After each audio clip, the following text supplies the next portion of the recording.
안녕하세요. 숲속 책방에 오신 걸 환영합니다. 이제 더워지고 있는 여름입니다. 건강에 모두 유의하시기를 바랍니다. 오늘 함께할 책은 감정은 습관이다입니다. 출판사 추수밭, 지은이는 박용철 님입니다. 지은이 박용철 님은 정신과 의사로서 많은 환자를 보면서 경험했던 일들을 이 책으로 편찬하셨습니다. 책을 읽어보면 우리는 반복되는 부정의 습관을 가진 내가 나를 늘 같은 모습의 사람으로 만들고 있다는 것을 느낄 수가 있습니다. 잠깐 책 소개를 하자면 습관이란 뇌 속에서 자동화된 패턴으로 작동한다고 합니다.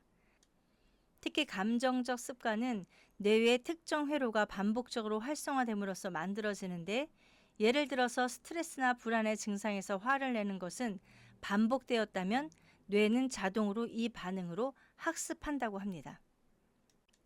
이렇게 형성된 감정적 습관은 시간이 흐를수록 강해지고 이것이 무의식으로 전환된다고 합니다. 이런 부정적 감정 습관은 바꿀 수가 있는데 이것을 신경가소성이라고 합니다. 뇌가 긍정적인 경험과 감정 관리 기술을 반복하면 새로운 신경회로가 형성되어서 부정적 습관이 점차 사라진다고 합니다. 현대의 우리는 많은 스트레스로 인한 불안과 우울로 인해서 어려움을 겪는 분들이 많습니다. 오늘 함께할 이 책은 우리의 감정은 습관이니 자신에게 부정적 습관이 있다면 긍정적인 습관으로 전환하라고 호소하고 있습니다.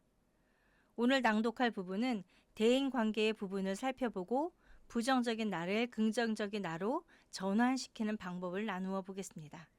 그럼 책 속으로 들어가 보겠습니다. 대인관계도 습관이다. 잠시 눈을 감고 나와 관계에 있는 사람들을 떠올려 보세요. 어떤 사람들과 인연을 맺고 계신가요? 동료, 친구, 이성 친구는 어떤 특성을 가진 분들일까요? 또 그들과 어떤 양상의 관계를 맺고 계신가요? 혹시 타인들에게 의존적이지는 않나요? 혹은 그 사람들이 나를 떠나지 않을까 걱정하지는 않나요? 혹은 대인관계에는 관심이 없고 혼자 있는 것이 편하신가요? 우리는 수많은 관계 속에서 살아갑니다. 이런 사람 사이의 관계 맺기는 사람들마다 참으로 다양합니다. 상대의 외모를 더 중요시하는 사람도 있고 반대로 성격을 더 중요시하는 사람도 있습니다. 누구나 자신과 소위 코드가 맞는 사람을 찾습니다. 이렇게 자신만이 가지고 있는 기준이 있습니다. 각자의 기준으로 주위 사람들을 평가하고 그 사람과의 관계 정도를 정합니다. 우리는 자신에게 익숙한 사람을 찾는다. 이처럼 우리는 대인관계에서도 자신의 취향을 강하게 드러냅니다. 아니 그 어떤 것보다 사람과의 관계 맺기는 각자 스타일이 뚜렷합니다. 또한 이것은 오랫동안 굳어져 쉽게 바뀌지 않습니다. 그렇게 각자의 대인관계 양상은 습관으로 굳어져 갑니다. 습관이 된 이후에는 이유도 잘 모른 채 난 그냥 그런 사람들이 좋아, 나랑 잘 맞는 것 같아 라고 여겨버립니다. 잘 맞는다는 것은 익숙하다는 것이고 익숙하다는 것은 내 대인관계 습관과 궁합이 맞는다는 것입니다. 그렇게 나도 모르게 습관화된 기준에 맞는 사람을 찾습니다.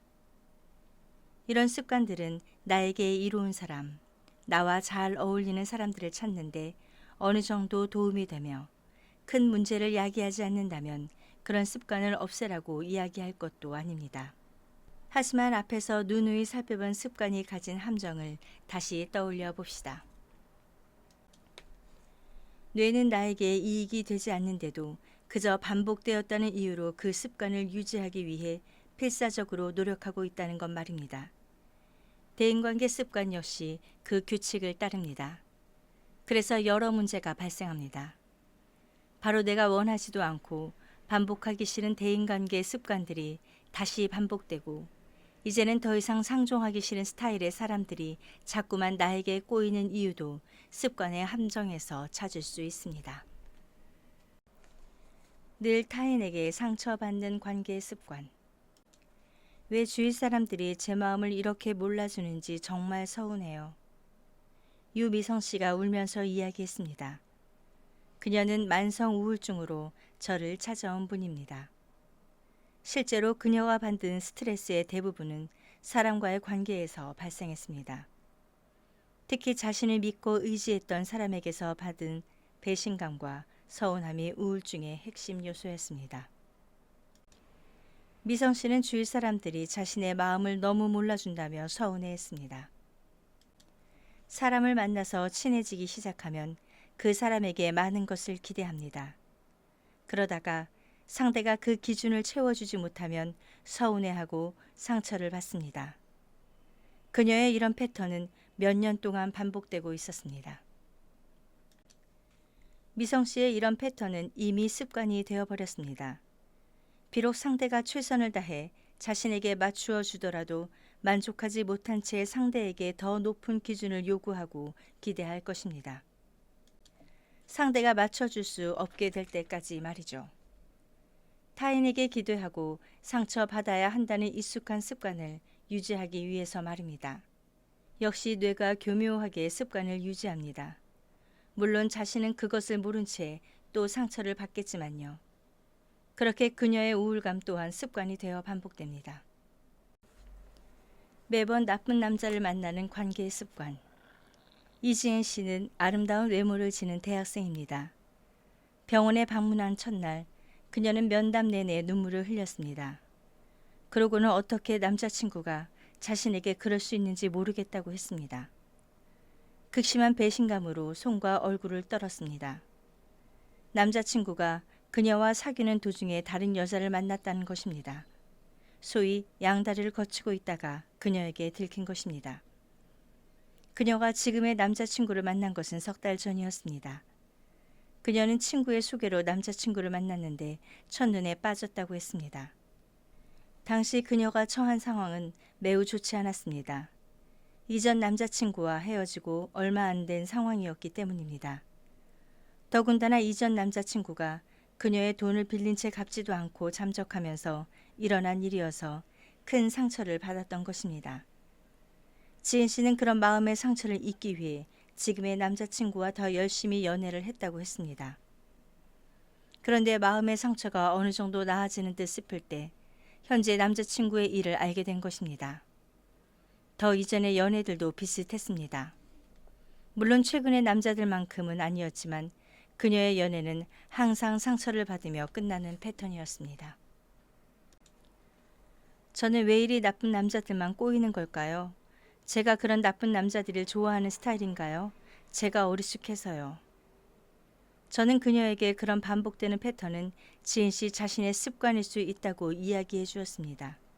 무슨 말씀이세요? 저는 피해자잖아요. 오히려 그런 나쁜 습관으로 여자를 울리는 것은 그 사람들이에요. 습관을 고칠 사람은 제가 아니라고요. 그녀는 억울하다는 듯이 이야기했습니다. 하지만 그녀의 이야기는 반은 맞고 반은 틀립니다. 물론 그 남자들이 상대에게 상처를 주는 습관을 가지고 있을 수도 있습니다. 하지만 그런 남자에게 유독 끌려서 그런 남자를 선택한 것은 그녀 자신입니다. 처음 만날 때는 몰랐다고 말할 수 있습니다. 하지만 무의식적으로 우리는 나에게 익숙한 느낌 또는 내가 원하는 느낌을 가진 사람을 잘 찾아냅니다. 또한 첫인상이 아니더라도 연애를 하면서 계속 만나다 보면 알게 모르게 여러 가지의 단서를 접하게 됩니다.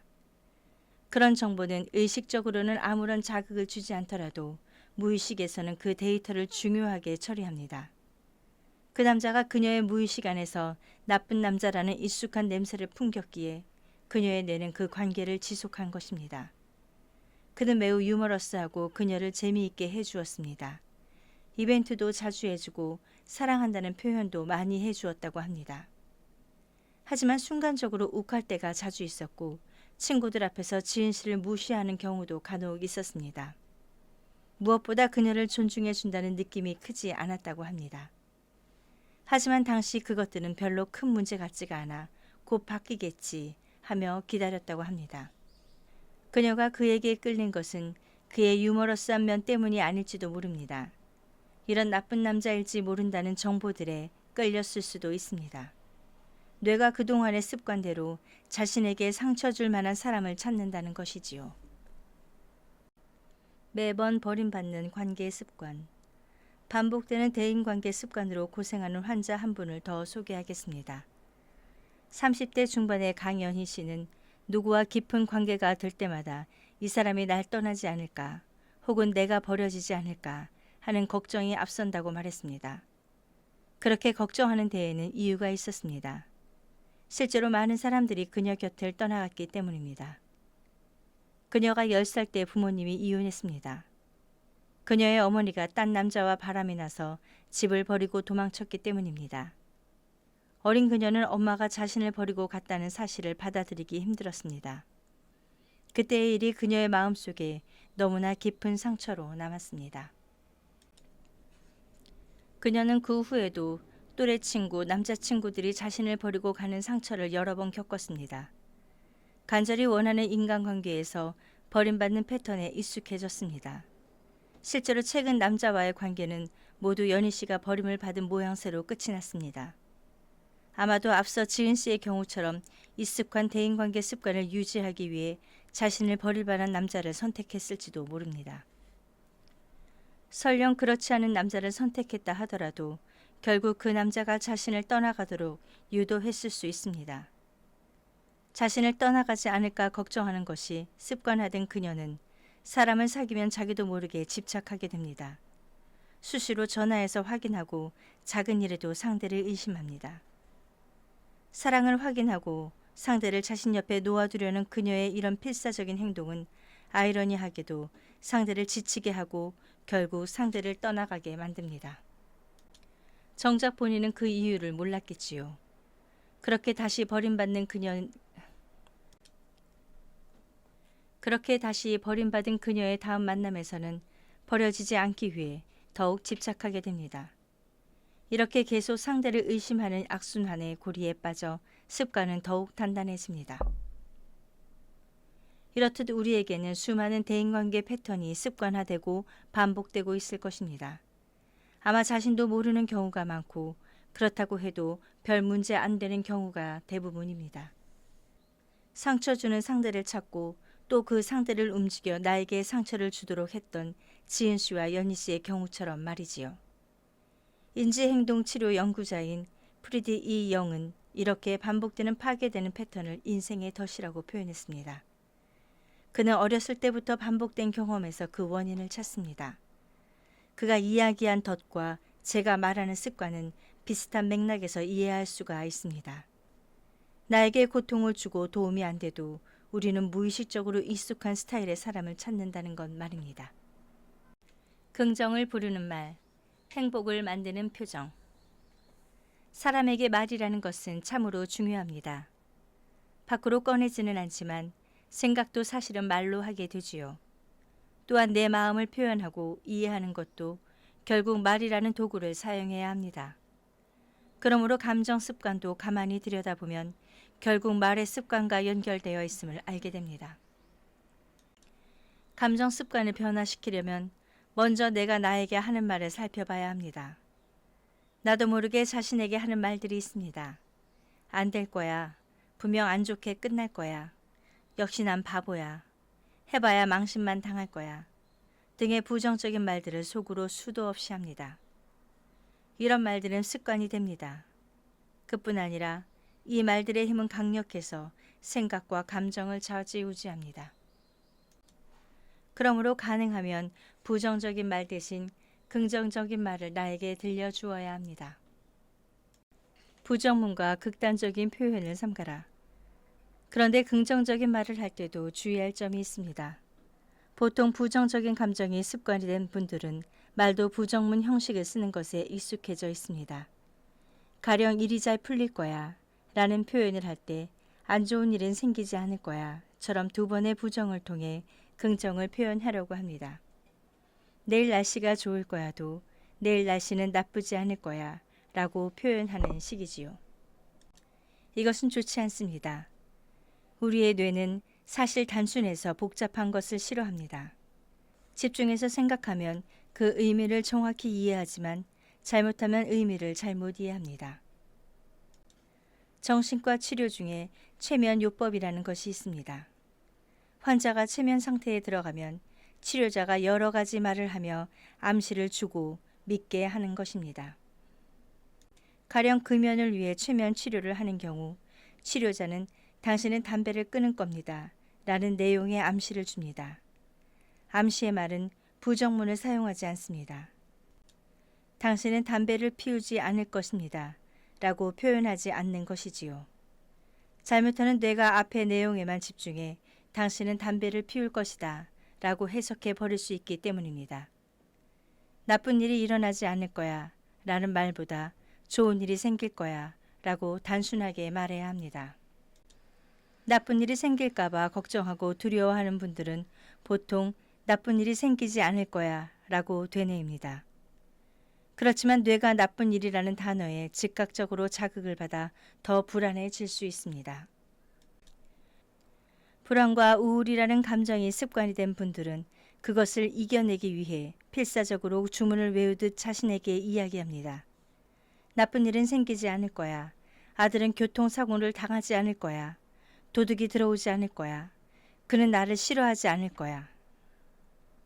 내가 나에게 어떤 말을 하고 있는지 집중해 보십시오. 그 말의 내용이 나의 감정을 만들어냅니다. 가능한 한 긍정적이고 희망적인 말을 합시다. 부정문 형식을 사용하지 말고 그냥 단순하게 긍정문을 사용해서 자신에게 말을 해주십시오. 잘 될 거야. 잘했어. 나는 이제 행복해질 거야. 등의 말이 참 좋습니다.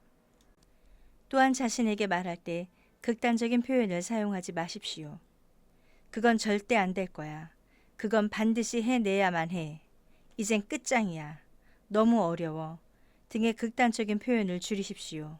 뇌는 절대, 너무, 반드시, 꼭, 망했다, 끝장, 돌이킬 수 없다 등의 말에 긴장합니다. 사소한 상황에서 사용하는 것이라도 뇌는 생존과 관련된 것으로 오인할 수 있기 때문입니다. 이렇게 노력하는데도 내가 나에게 하는 말이 자꾸만 부정적으로 기울어지고 극단적인 표현을 쓰고 있다면 당장 이렇게 하십시오. 이제 그만. 이렇게 강하고 단호한 태도로 꼬리에 꼬리를 무는 부정적인 말을 끊어내야 합니다. 반드시 소리내어 말하라. 마지막으로 나에게 긍정적인 말, 위로의 말을 할 때 또 이제 그만이라고 할 때 중요한 것이 있습니다.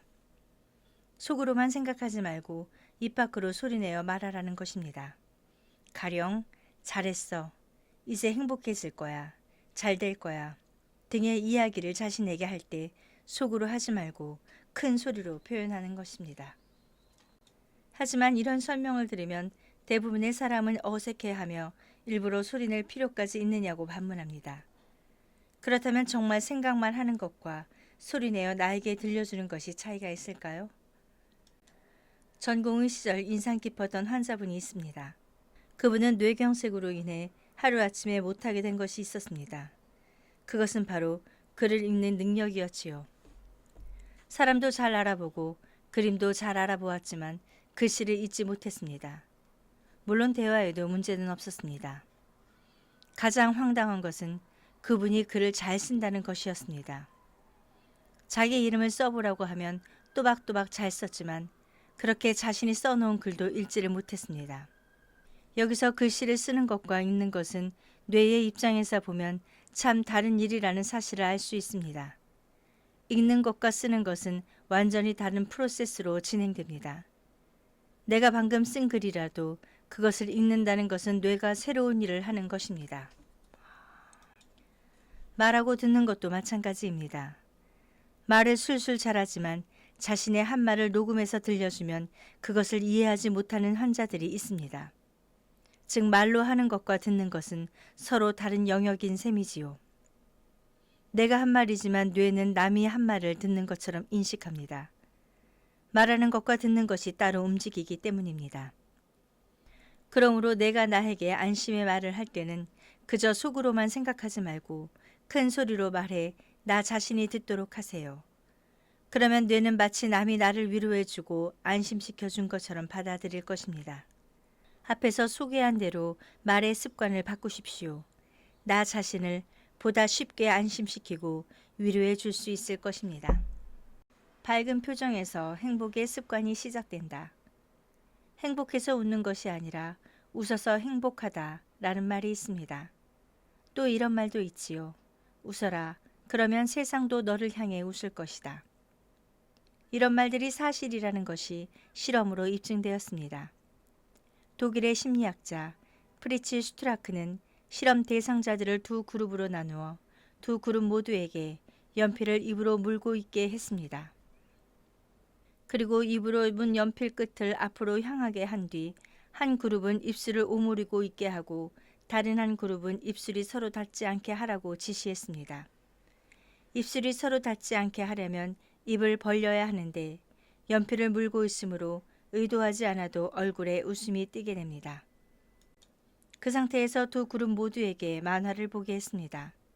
이후 만화가 얼마나 재미있었냐고 묻는 질문에 자신도 모르게 미소를 짓고 있던 그룹이 훨씬 재미있게 느꼈다는 결과가 나왔습니다. 의미 없이 지은 미소가 나도 모르는 사이 내 기분에 영향을 준 것입니다. 뇌는 얼굴 근육들이 지금 어떤 상태로 있는지, 즉 내가 지금 어떤 표정을 짓고 있는지 항상 체크합니다. 물론 기분에 따라 얼굴 표정이 달라지지만 거꾸로 얼굴 표정에 따라 기분도 바뀌는 것입니다. 저는 진료실에 들어온 분들의 표정을 먼저 유심히 살펴봅니다. 부정적인 감정 습관에 빠진 분들은 표정에서부터 그것이 드러납니다. 불안한 표정, 우울한 표정, 찡그리는 표정이 하나의 인상으로 굳어져 있습니다. 즉 표정을 짓는 것도 습관처럼 굳어져 있는 것입니다. 그래서 별다른 걱정이나 불안, 우울이 없는 상태에서조차 자신도 모르게 그런 표정을 짓게 되는 것입니다. 그렇게 되면 뇌는 자신의 표정을 체크하고 나서 표정에 맞는 우울하고 불안한 감정을 부풀립니다. 밝은 표정을 지어야 하는 이유가 한 가지 더 있습니다. 한껏 찡그린 표정과 화난 얼굴 표정을 한 사람을 만나면 상대는 부담을 갖게 됩니다. 더 나아가 안 좋은 감정까지도 같이 느끼게 됩니다. 감정도 전염되기 때문입니다. 우리의 뇌에는 거울 뉴런이라는 것이 있습니다.